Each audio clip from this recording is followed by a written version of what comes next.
Well, first of all, it's a pleasure to be with all of you today. However, I'm going to start on a rather somber note, and I hope it'll end up being a liberating reflection. GDP has been slowing all over the world for the last 2 decades. And the reason that's happening is productivity has been declining all over the world for several decades. The result is, even before the pandemic, we have had structural unemployment in both the industrial and developing countries. Our young people, especially the Gen Z generation and millennials, are having a very difficult time finding a secure work environment. Our economists are forecasting 20 more years of low productivity and slow growth. And let me do the numbers for you. After 2 industrial revolutions in the 19th and 20th century, here's where we stand today. Arguably, half the human race today is far better off than our ancestors were before we began the Industrial Revolution, granted.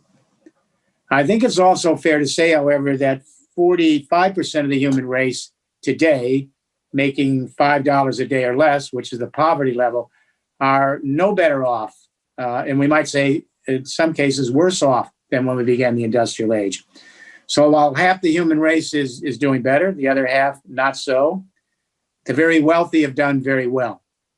Today, the 8 richest people in the world, that's 8 human beings, their combined wealth now equals the accumulated wealth of 1/2 the human beings living on Earth. That's 3.5 billion people. There's something very wrong, very dysfunctional about the way we're organizing our economic life.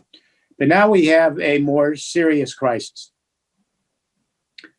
The Industrial Revolution of the past 2 centuries has now brought us into real-time climate change. We have been digging up the burial grounds of a previous period of history, the Carboniferous era of 350 million years ago, and we've exhumed the dead remains, coal, oil, and gas. And we've created an entire civilization based on fossil fuels. That's what the Industrial Revolution's been all about. The problem is we have spewed so much carbon dioxide and methane and nitrous oxide into the atmosphere from burning coal, oil, and gas to move this industrial way of life that we are now in real-time climate change. And I want to explain what climate change is all about, because if it were explained, all of us, the human race, would be justifiably terrified and determined with one mission in mind, and that is to move us off a carbon-based civilization in 20 years. Climate change changes the hydrological cycle of the Earth, the water cycles. You know, we're the watery planet. Our atmosphere bathes our ecosystems with precipitation, and that's how we maintain life. Here's the problem. For every 1 degree that the temperature is going up on this planet because of global warming emissions, the atmosphere is sucking up 7% more precipitation from the ground. In other words, the heat from those global warming emissions is forcing precipitation into the clouds. We're getting more concentrated precipitation in the clouds and more radical, unpredictable, and extreme water events. I'll use my continent as an example, but we could use any other continent as well. We have 70 below weather sometimes in the winter in the northern part of our continent, and we're getting massive, unparalleled snows. In the spring across the United States, we're getting flooding across the entire midsection of the country. Our farmers can't even grow their crops anymore, and they're being subsidized by the government. Then in the summer, we're getting droughts and wildfires. California, as I speak to you today, is on fire, and Washington, and Oregon State, and Idaho, and Montana. Right now, they've been on fire for weeks and weeks. People have lost their lives. Millions of acres have burned down in the western states of the United States and still are in real time.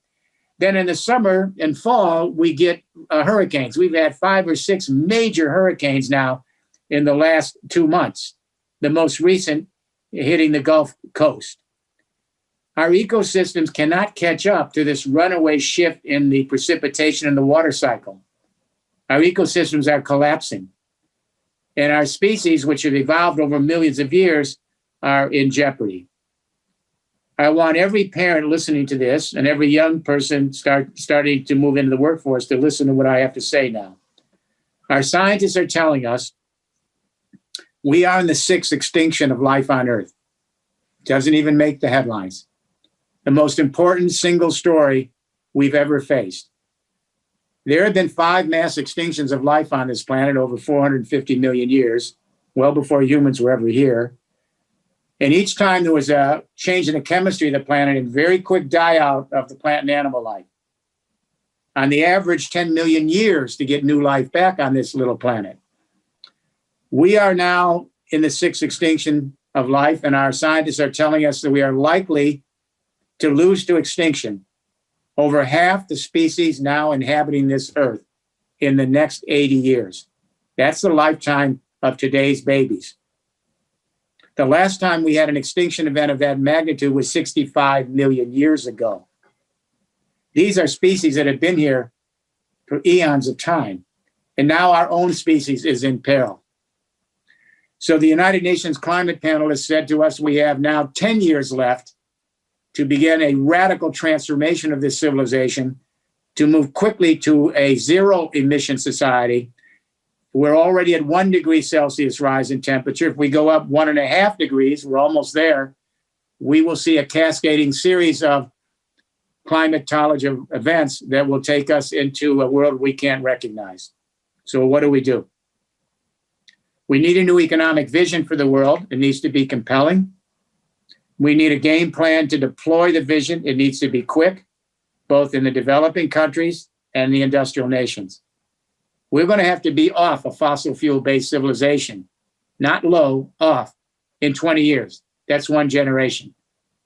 For us to be able to move with some confidence into the future. We're never going back. The climate is changing. It's going to impact this planet for hundreds of thousands of years.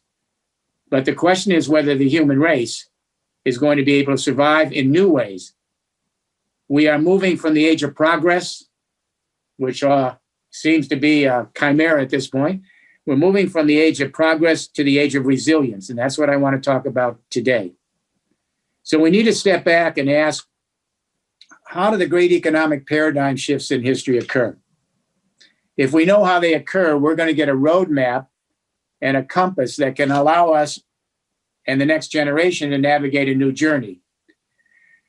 There have been at least 7 major economic paradigm shifts in history. They don't often happen, but they all share a common denominator, which is very interesting.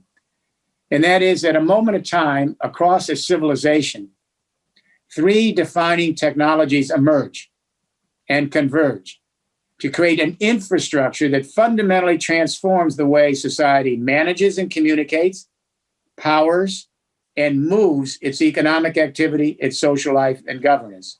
What are those 3 technology revolutions? Number 1, communication revolutions that allow larger collectivities of human beings to come together over time and space and engage in more complex relationships with each other. Number 2, new sources of energy, again, to allow larger collectivities of people to come together in more complex arrangements to manage economy, social life, and governance. Number 3, new modes of transportation and logistics to, again, allow larger collectivities of people to overcome time and space barriers and begin to create more complex ways of living in the economy, society, and governance. When communication revolutions converge with new energy revolutions, which in turn converge with new mobility and logistics revolutions, they fundamentally change not only the way we communicate, empower, and move society, they also change our temporal and spatial orientation. They change our habitats. They change the business models that plug into these infrastructures. They change the governing models that oversee these infrastructures. Our infrastructures are really a prosthesis of what every organism has to survive. If you study biology, you know that every cell and every organism has to have a means to communicate. It has to have the source of power and energy in order to maintain life. It has to have some motility and mobility and movement. And it has to have a semi-permeable membrane, a shell or a skin, to orchestrate its internal and external world. That's what our infrastructures do. They are a technological extension of the human organism. So let me give you an example very quickly. We've had two industrial revolutions in the 19th and 20th century. So the Brits led us into the first industrial revolution with a communication, energy, and mobility transformation. The Brits invented steam power printing. No more slow manual print presses. Steam power printing allowed us to create massive print for textbooks for a new phenomenon, public schools and newspapers and journals, brochures, etc. And then the Brits laid out a telegraph system across the British Isles first. The steam power printing and the telegraph, those communication mediums converged with a new source of energy in Britain, coal, powered by the same steam engine they used for steam power printing. Then they put the same steam engine powered by coal on rails, locomotives, railroads, national transport. This brought a larger collectivities together and more complex arrangements, and that gave us birth to national markets and capitalism. Monarchies could not afford to build out rail systems, and they could not afford, if you will, the capital that was required to set up these companies. Let me turn. Hold on, please. So the 20th century, we had a second industrial revolution, this time the United States. The revolution in communication was the telephone. Now, I know we think the internet's a big thing now, but the telephone came out of nowhere, allowing us to annihilate time and space and communicate across distance at the speed of light. Later, radio and television. In the United States, those communication revolutions converged with a new source of energy, cheap Texas oil. Then everybody was put in the Henry Ford's Model T car, and we introduced the internal combustion engine for road, rail, inland, water, and air transport. This communication, energy, mobility, and logistics revolution changed our environment. We went from dense urban habitats to suburban habitats off highway systems. We went from national markets and nation states to globalization and international institutions to mediate, like the World Bank, the IMF, the OECD, the United Nations. That second industrial revolution took the entire world through the 20th century and into the 21st century, and it peaked. It peaked in July 2008. If you remember that month, Brent crude oil hit $147 a barrel on world markets. It was a record. And when that happened, the entire global economy shut down. That was the great economic earthquake of the fossil fuel-based industrial revolution and the beginning of the end game. The collapse of the financial market 60 days later, that was the aftershock. Because the real economy, when it went down, the fictional economy, the finance economy based on subprime mortgages couldn't hold up. Why is this the real economy? Everything in this civilization depends on fossil fuels. Our fertilizers, our pesticides, our construction materials, our food preservatives and additives, our pharmaceutical products, our power, our transport, our heat, our light. It's an endless list. So when the price of oil goes over 80 a barrel, all the other prices go up. And when oil hits around 100 a barrel, purchasing power slows down. We are now in an end game for fossil fuels, a wild gyration of prices going up and down. And we now see that the fossil fuel industry is moving toward collapse. And that's because in the last year, 2019, the price of utility scale solar and wind just went below the cost of gas. Way below the cost of nuclear now, solar and wind, way below the cost of coal and oil, now below the cost of natural gas, and solar and wind is plummeting. This week, the largest solar and wind energy company in the world bypassed Exxon in cap value. Did you hear that? Exxon used to be the number one company on the GDP and the Fortune 500, and now a solar and wind company has just eclipsed them. Fossil fuels are collapsing because the market is speaking. And so that means that we now are in a vacuum and need a new vision. We need a new sense of how we organize society. We need a new educational system to back it up. So let me explain what I think it is.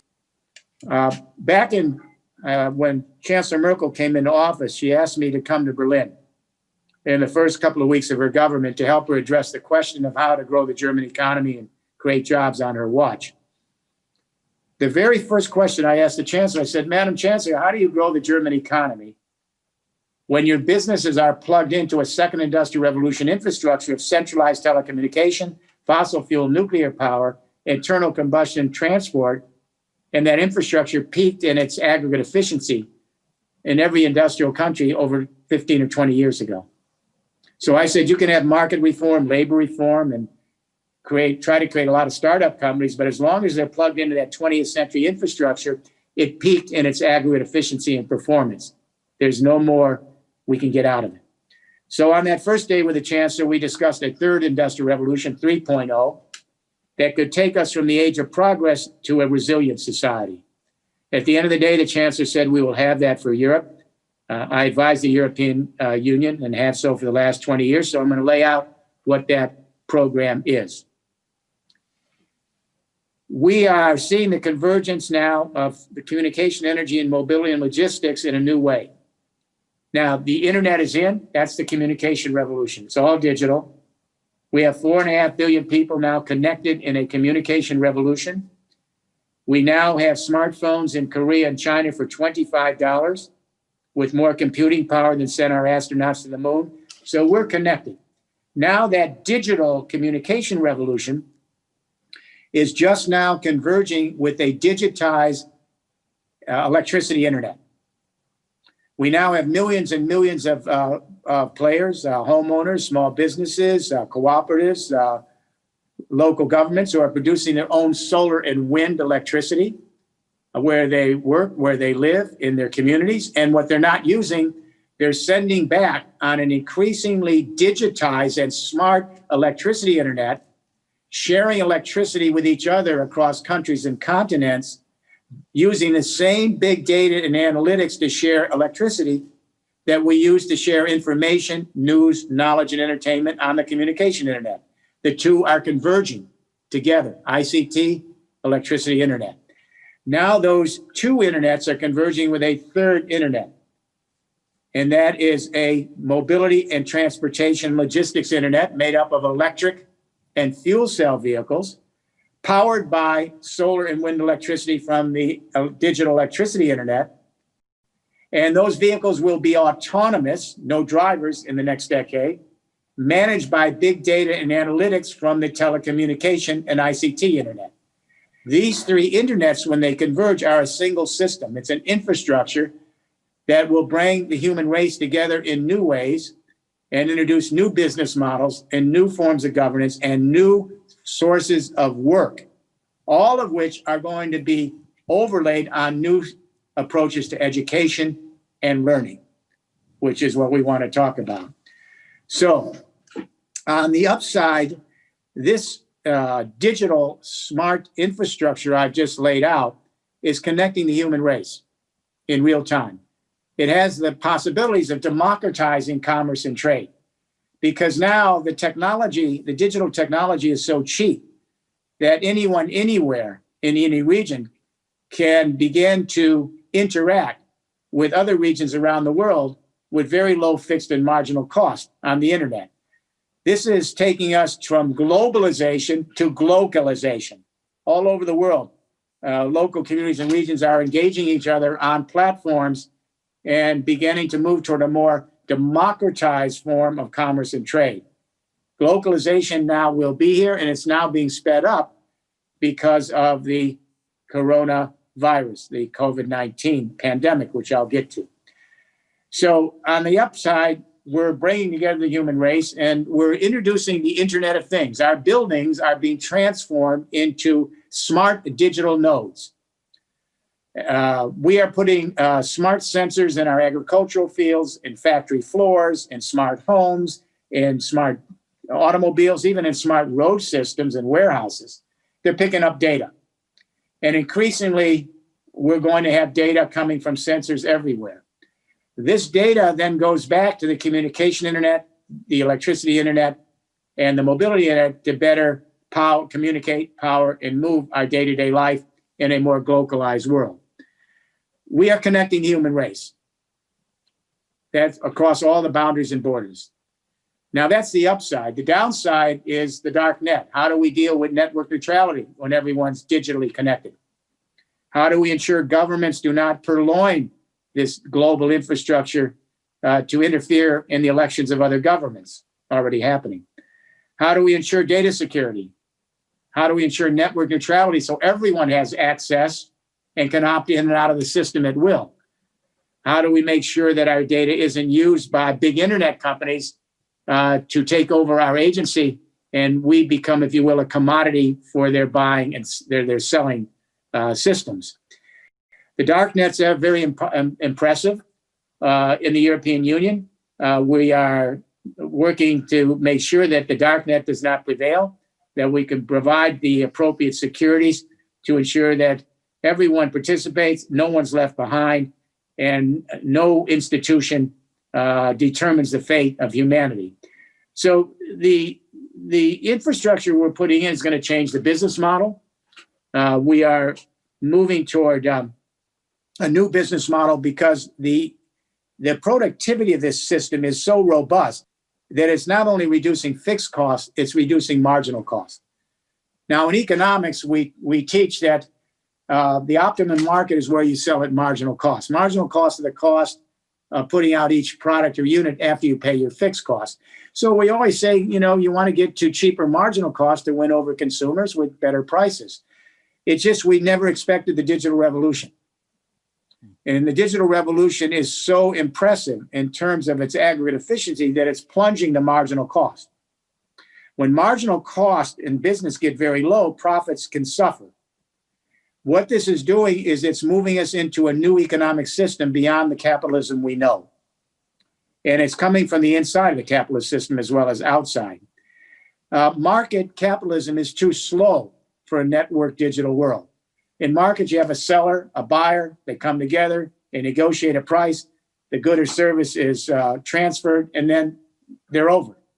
The downtime between the exchanges, you still have to pay for your inventory, your labor force, your insurance, and all sorts of other things.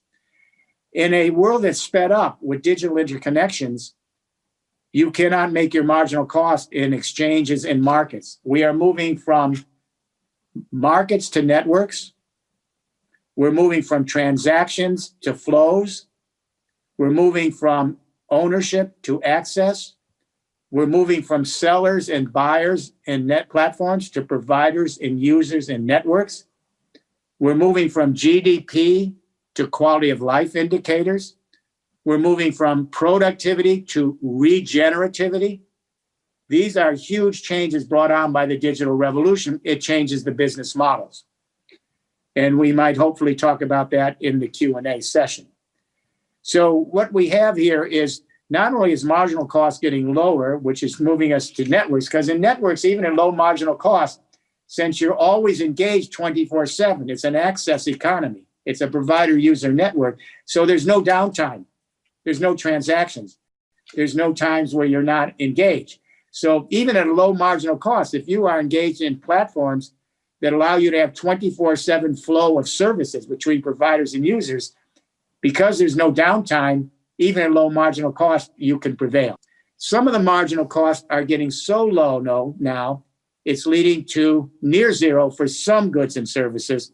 That's giving rise to the sharing economy. We're hearing a lot about it.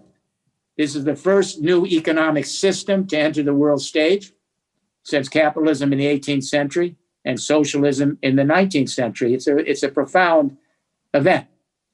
We have millions of young people now who are sharing news, knowledge, and entertainment on platforms on the communication internet. Now, some of these platforms are traditional capitalist platforms like Amazon and Facebook and et cetera, but some are a nonprofit. We have young people, they're sharing their own YouTube videos, all for free. They're taking massive open online college courses, getting credits for free. They are engaged in social and news blogs for free. And Wikipedia. That's the 5th largest website in the world. We have actually democratized knowledge in the last 15 years with Wikipedia. And this nonprofit website millions of people are actually together creating the knowledge of the world, fact-checking each other, and it works. And this is an extraordinary event, and it only $50 million in donations in a nonprofit organization. It's incredible. So now we're beginning to see that the low margin economy and the sharing economy are also now becoming more prevalent in the energy and electricity realm. Millions of people are producing and sharing their own solar and wind. What they're not using in their local community neighborhood, they're selling back on an electricity internet. And so we're seeing increasingly cooperatives, small SMEs, local businesses forming these electricity cooperatives, and they're sharing electricity soon across continents and across the oceans. This is the democratization of electricity. So just as we are bringing many, many more people to share entertainment, news, and knowledge on the ICT communication internet, we now have millions and soon hundreds of millions. And soon much of the human race will be producing their own solar and wind. When they have a surplus, they'll share it with another region that has a lull in the sun and the wind. And we're connecting the human race so that we create a more democratized and distributed infrastructure for a 21st century zero emission economy. And then there's mobility and logistics. We are moving to electric transport. By 2023, electric vehicles will be competitive with internal combustion, same cost. By 2025, they'll be cheaper. By 2028, these are internal surveys from the industry. By 2028, 20% of our vehicles will be electric vehicles powered by charging stations in people's homes, offices, and businesses. And those vehicles will be autonomous. And by 2028, that's what we've called the inflection point, where we began to see the end of the fossil fuel age. The reason is this. We consume about 92 million barrels of oil a day in the world. 2/3 of that oil is for transport. So we began to see this happening. And the result is we are seeing the collapse of the fossil fuel industry. In the Green New Deal in the book, I talk about industry reports that we put in the book from the last 18 months. $11 trillion have now exited fossil fuels in the last 4 years because we're seeing stranded assets because solar and wind are now cheaper. That's the story. The market is speaking. Citibank says we could be sitting on $100 trillion in stranded assets in this industry. So this is really an enormous bubble, the biggest in history. It's all the oil and gas we'll never take out of the ground. It's all the pipelines we don't need. It's all the backup power plants that will never be used. It's all the petrochemical factories that will be out of business. So we are in an inflection point where we have to make a massive transition very quickly. The good news is that the market is speaking. Solar and wind are now cheaper. And by the way, while the fixed costs are cheaper, the marginal cost of the sun and the wind, near zero. The sun has not sent us a bill. The wind has not invoiced us. Coal, oil, gas, and uranium are extremely expensive to extract and refine. So what we need to now talk about is how do we begin to prepare for the age of resilience? We need to understand that this digital revolution is going to play a very important role. We have seen this with the pandemic, with COVID-19. We've seen this with climate change disasters. When we have climate disasters, the power systems go down. People have to stay inside. It's not business as usual. And now with pandemics, so I want to end with this thought.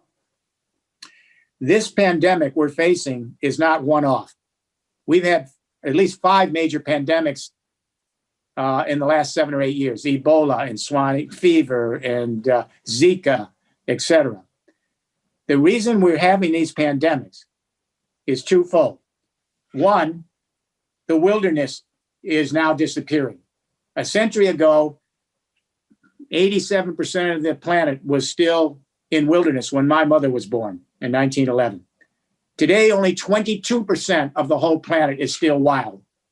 We have moved to develop it. And as we've moved to develop it, all of the animal life that lived in those wild areas are getting closer and closer and closer to where we live in our urban habitats. They are migrating. The animals are migrating. They are climate refugees. And they are pandemic refugees. And I would say that humans are migrating, the animals are migrating, and the viruses are migrating on the animals, hitching a ride. We're going to see more pandemics. And climate change is exacerbating the situation. So where does digital technology come in? We are never going back to where we were. We enjoyed a nice temperate climate on this planet for the last 10,000 years. But now we are seeing the planet rewild because of the fossil fuels that we have used and the carbon we have emitted. So we're going to have periods of time where there's a virus and we will go indoors and we will have to work digitally and remote. Maybe a year or two later, we come up with a vaccine and herd immunity. Then we go back outdoors for a number of years. Then another virus is likely to hit and we go back indoors. This is going to happen. We also have it with climate change. The events are getting more severe. The wildfires, the drought, the fires, the hurricanes, the floods. So the digital connection is going to allow us not only to have a more distributed, localized world, it's going to allow us to survive in the age of resilience and flourish in new ways where we will have to rely on our smart digital technology so that we can go back and forth between living virtually and living physically, living virtually, living physically, and sometimes both at the same time. This is going to be a tough road ahead, but I advise the European Union and I advise the leadership of the People's Republic of China. In Europe, we have something called, our new plan is called Digital Smart Europe and New Green Deal. Digital Europe is the infrastructure for the new Green Deal to address climate change. In China, we have a similar plan. It's called China Internet Plus. That's the digital infrastructure, same as the one in Europe. And their game plan is the ecological civilization equivalent to our new Green Deal in Europe. The mission now is education, education, education. We have to change the pedagogy. We have to prepare a younger generation not only for the new employment opportunities, and there'll be millions of them to lay out this infrastructure. We'll talk about it in the Q&A. But we also have to prepare a younger generation for a completely different way, ontological way of thinking about the world we live in. The cruel lesson, and this is the most important learning lesson for the next generation we have to teach. What we are learning from the pandemic, what we are learning from climate disasters, is that none of us were ever autonomous agents, islands to ourselves. We're learning that this planet has always been interconnected. There are no boundaries. We have the lithosphere, the biosphere, the magnetosphere, the hydrosphere. We have the lunar rhythms, the circadian rhythms, the electromagnetic spectrum. Everything is connected. And what we have learned in climate events and pandemics is everything we do individually has an impact that ripples out and affects every other human being, every other form of life, and the ecosystems that make up our biosphere. No one is an island to themselves. So we have to move from an educational system that teaches us that each of us is an autonomous agent to an ecosystem and world where we see ourselves as agents among many of the agents of this planet. We have to begin to change our consciousness from a geopolitical education to biosphere consciousness. And I'm going to end with one last thought. I'm guardedly hopeful, but not naive. We may or may not make this. But the reason I'm guardedly hopeful is this. In the last year and a half, millions of young people, Gen Zs and millennials, the Gen Zs walked out of their school 3 times in 141 countries, millions of them on strike. And some of their brothers and sisters in their offices, millennials. And millions of them went out on strike and they said, we need to declare a climate emergency and we need a Green New Deal. What's so impressive about this movement is this is unlike any protest movement in history. I'm 75. I've been an activist for a long time, since the 1960s. Protests have been here for all of history, but this is different. This is the very first time that 2 generations, millennials and Gen Zs, have come together and seen themselves as a species. All the old boundaries gone. They have seen themselves as an endangered species. No more borders, no more the other, a single species. And they're beginning to see their fellow creatures as part of their evolutionary family. If they're imperiled, our species is imperiled. And most important, they're beginning to perceive the biosphere as our indivisible community.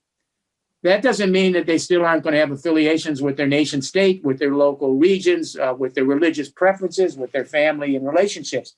But this is a promising note forward. This is the real life learning experience that's transforming the human race in ways we've never seen before. Now we need to have the political will. The technology's there. The market is speaking, saying it's time to move to a zero-emission economy.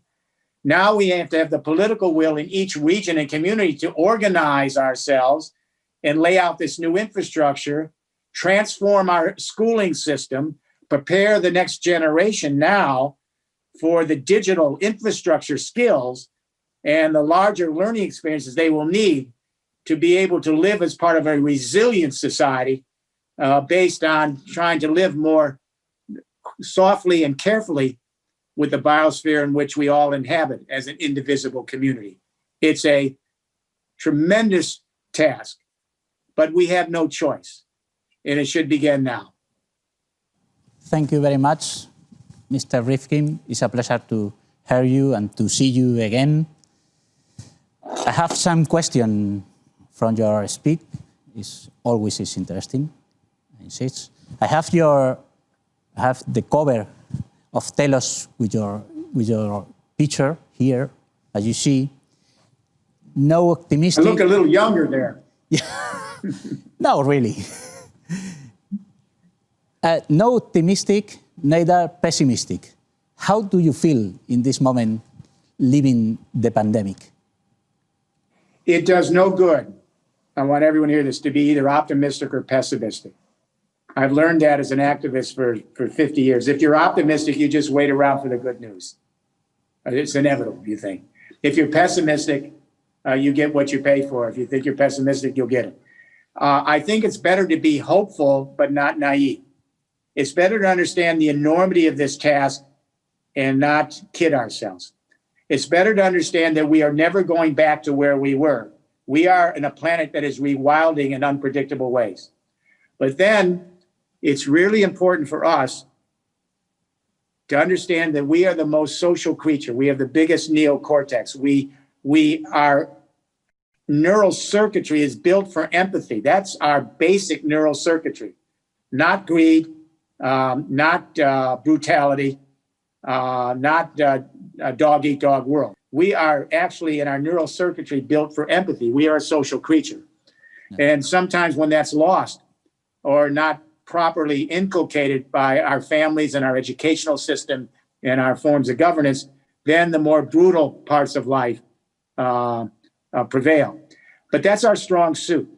So I think what I would say is I'm hopeful because we are an empathic creature, and we've seen it in the pandemic, the empathy. Look what's happening in this pandemic. People are wearing the mask in most countries, and they're helping each other. And people are realizing we're in this together, and they're actually reaching out to each other. It's very heartwarming, isn't it? And we are seeing this in climate events. When there's a climate disaster, a flood, a drought, a wildfire, like we're seeing in California, everyone comes out to help. The local neighborhoods, the religious institutions, the school kids, everyone's helping their neighbors, even taking risks to make sure their neighbors, their animals, their pets are taken care of. This is the best of the human race.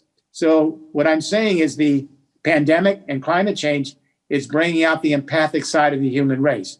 But if we don't come together in our communities and formalize this new empathic impulse by a new form of engagement, which I call peer assemblies, where we join with local governments. And for example, in every region of Spain and in every region in Spanish-speaking countries and elsewhere, every region should have peer assemblies made up of thousands of people, not focus groups or stakeholder groups, but I'm talking about peer assemblies like grand juries who can work along with local government and help prepare for climate disasters and pandemics so that there's always this peer assemblies of communities are actively engaged, and everyone takes a turn sometime in their life, just like they work on a jury. They take a turn over a year or so to be on these peer assemblies. We have done this in France, Netherlands, and Luxembourg. My global teams worked in all three places. France is the largest, Haute-France is the largest industrial region of France. It's the steel and auto industry. It's 10% of the population. We're in our 6th year now, and thousands of people are engaged. 1,200 projects, thousands of new jobs, new technology parks. They're doing it. This should be done in every region in Spain, every region across the Americas, every region around the world. We need a new distributed form of governance that goes with the kind of distributed digital platforms that allow us to communicate more democratically, allow us to share energy more democratically, allow us to share mobility more democratically, and allow us to share knowledge more democratically. Yep. Yep. Yeah. Every crisis is an opportunity. So do you think that we are in the good way to change crisis into a new opportunity? Well, it's interesting you say that. I taught at the Wharton School's advanced management program. I graduated from Wharton back in the 60s, but I taught our CEO 5-week advanced management program for 15 years. So the first day when our CEOs come in for their 5 weeks, the first day I say to them, I want you to go back to your dormitory, CEOs, tonight, and think about the worst nightmare you can possibly think of or crisis facing your companies going into the future. Come back and tell me tomorrow. They come back a little nervous, and they tell me about all the crises and nightmares that might beset their tenure as a CEO. The next day I say to them, now I want you to go home tonight, and I want you to think of all the enormous opportunities that will arise from the crisis you're facing. That's what it's all about. Crisis creates opportunities. That's where we are now. Except now we have the biggest crisis in history, a mass extinction, and more pandemics. And I'm glad you raised this. Now we have the biggest opportunity the human race has ever faced, but we have to roll up our sleeves, and we got to say it isn't going to be wished into being. It's going to require a massive change in our education and learning system to prepare the workforce. For example, there's a lot of talk about robots and AI taking our jobs. As you know, I wrote a book called The End of Work 25 years ago, 1995, saying that was going to come in the fields of manufacturing and white collar and conceptual industries. So that's happening. But there are going to be new employment opportunities beyond the traditional market opportunities that we have known. What's happening with climate change is that it's taking us to a resilient society and resilient employment. Robots and AI will not retrofit buildings to make them resilient to climate change. They don't put in insulation and doors and windows, robots and AI. Millions of workers have to be trained. Robots and AI do not install solar panels and wind turbines. Human beings have to do that. They have to be trained. Robots and AI do not put Internet of Things technology in buildings and establish edge data centers and micro power generation sites and power stations. Human beings have to do that. Robots and AI do not lay down underground cable for both communication and for electricity flowing across continents. So we have to prepare a workforce for these employments. The good part of this is the younger generation is already digital native. They have the digital skills. We now have to prepare them for this type of employment. And it's semi-skilled, skilled, professional, and conceptual. It's going to require millions of jobs. And finally, the most important jobs are going to be in resilient planning. It's going to require human beings to be prepared and jobs in public health, both in the nonprofit and the government side. There's going to have to be millions of jobs in public health to address climate change and pandemics. Similarly, there's going to have to be millions of people employed in disaster relief and in helping out in migration flows. So there's a lot of jobs here. We're not yet prepared. So the opportunity today to talk with you was very important to me because you're going to have a voice across the Spanish-speaking world for sure. We need to move on this agenda very, very quickly. Mm-hmm. Let me do just two more questions. First is, you wrote about the end of the war. So the question is, Are we walking to the end of the work still in this moment? How is the end of the history without work for everyone? Well, as I said, the traditional employment categories are, many of them, moving to robotics and AI. We know that.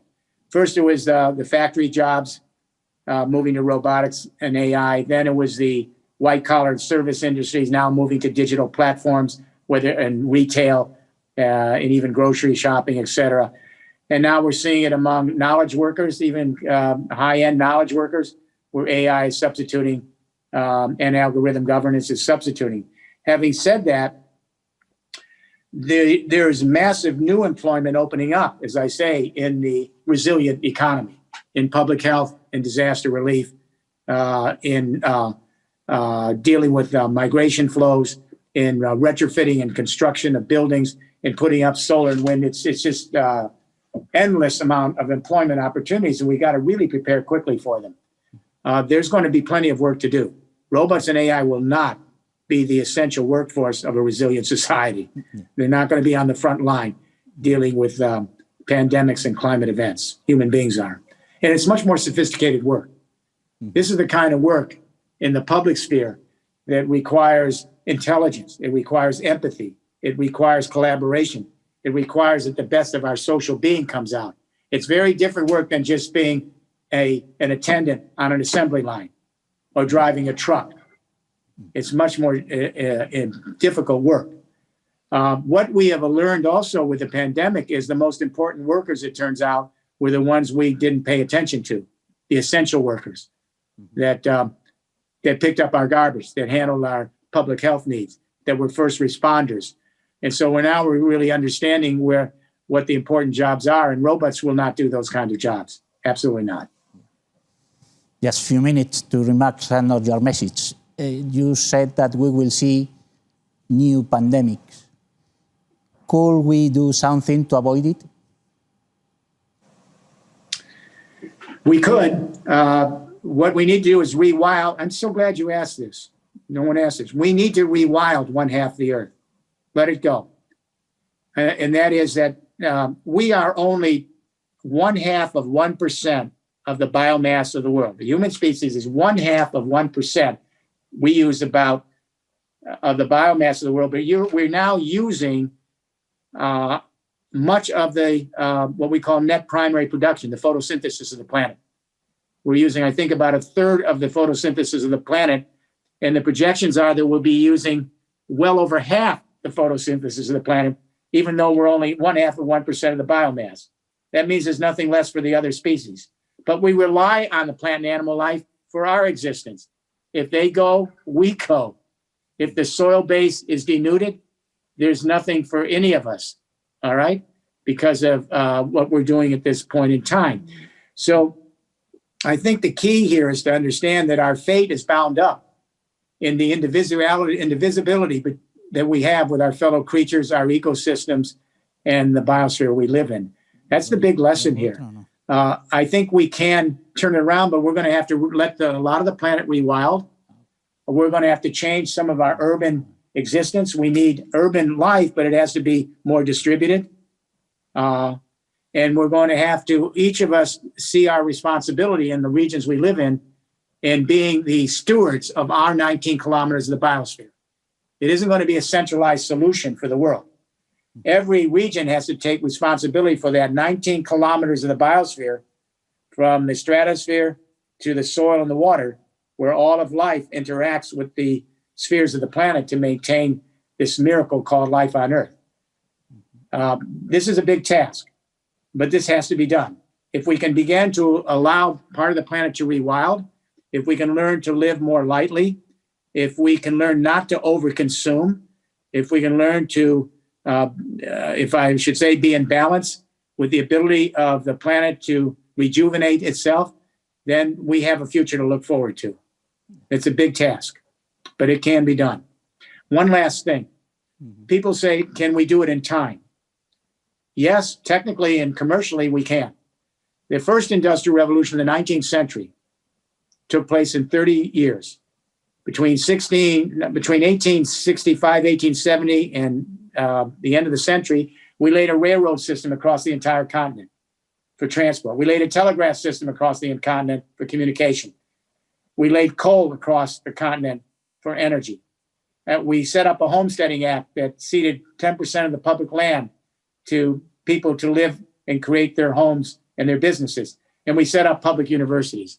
The second industrial revolution took place in 25 years, the urban part of the second industrial revolution. From 1908, when the first Model T Ford came out, until 1929 in the Depression, we electrified every urban area of the country. We put in telephone lines across every urban area of the country.